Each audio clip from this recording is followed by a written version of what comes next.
ഇപ്പോൾ തെരഞ്ഞെടുപ്പ് കമ്മീഷന്റെ വാർത്താ സമ്മേളനം തുടങ്ങിയിരിക്കുകയാണ്. ഗണേഷ് കുമാറും അംഗങ്ങളും ഇപ്പോൾ വാർത്താ സമ്മേളനം വിളിച്ചിരിക്കുകയാണ്. തത്സമയത്തിൽ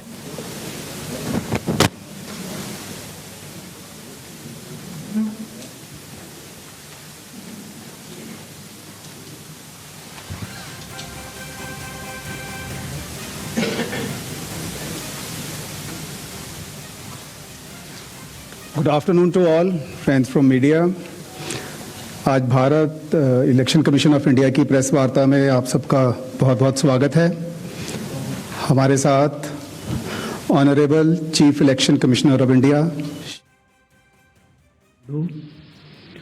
honourable election commissioner doctor Vivek Joshi, election commission of India के उच्च अधिकारी Shri Manish Garg ji, senior deputy election commissioner, Shri Sanjay Kumar, deputy election commissioner, Shri Vijay Kumar Pandey, DDG law, और अन्य इलेक्शन कमीशन के ऑफिशियल्स जो हमारे साथ हैं।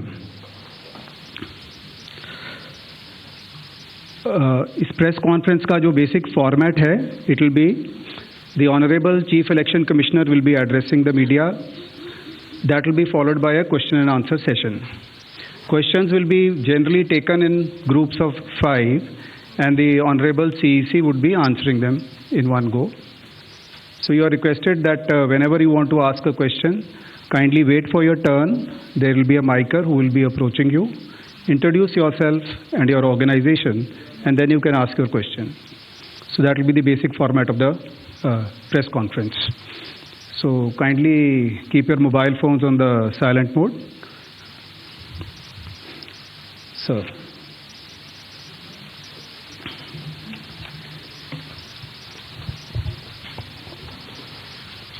Honorable Election Commissioner Dr. Sukhbir Singh Sandhu ji,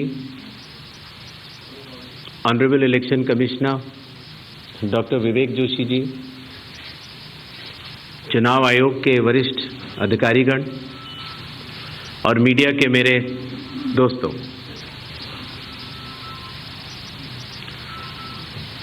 सबसे पहले चुनाव आयोग मतदाताओं के नाम एक संदेश देना चाहता है।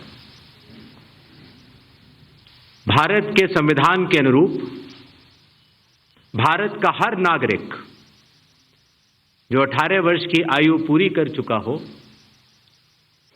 उसे मतदाता अवश्य बनना चाहिए और मतदान भी अवश्य करना चाहिए। आप सभी जानते हैं कि कानून के अनुरूप हर राजनीतिक दल का जन्म चुनाव आयोग में रजिस्ट्रेशन से ही होता है। तो फिर चुनाव आयोग उन्हीं राजनीतिक दलों में भेदभाव कैसे कर सकता है? चुनाव आयोग के लिए न तो कोई विपक्ष है, न तो कोई पक्ष है, सब समकक्ष हैं। चाहे किसी भी राजनीतिक दल का कोई भी हो, चुनाव आयोग अपने संवैधानिक कर्तव्य से पीछे नहीं हटेगा। पिछले 2 दशकों से लगभग सभी राजनीतिक दल मतदाता सूची में त्रुटियों के सुधार के लिए मांग करते रहे हैं और इसी मांग को पूरा करने के लिए ही चुनाव आयोग ने गहन पुनरीक्षण अर्थात स्पेशल इंटेंसिव रिवीजन SIR की शुरुआत बिहार से की है।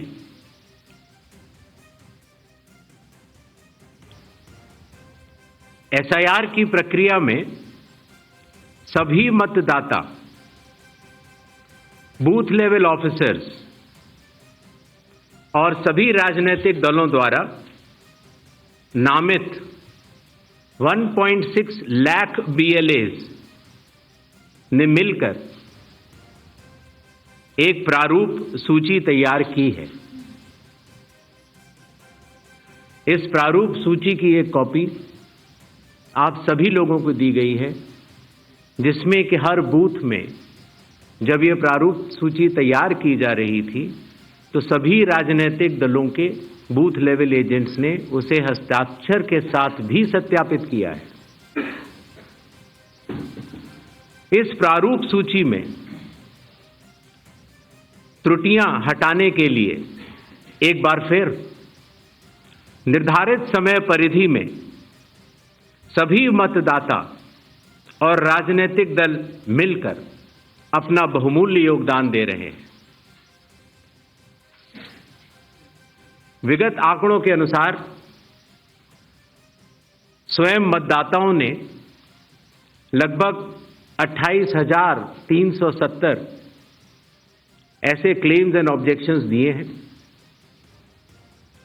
और जो मतदाता 1 जुलाई को 18 वर्ष की आयु पूरी कर चुके हैं या 1 अक्टूबर को 18 वर्ष की आयु पूरे करने वाले हैं, ऐसे 1,03,703 मतदाताओं ने भी अपना आवेदन फॉर्म 6 और डिक्लेरेशन के साथ किया है।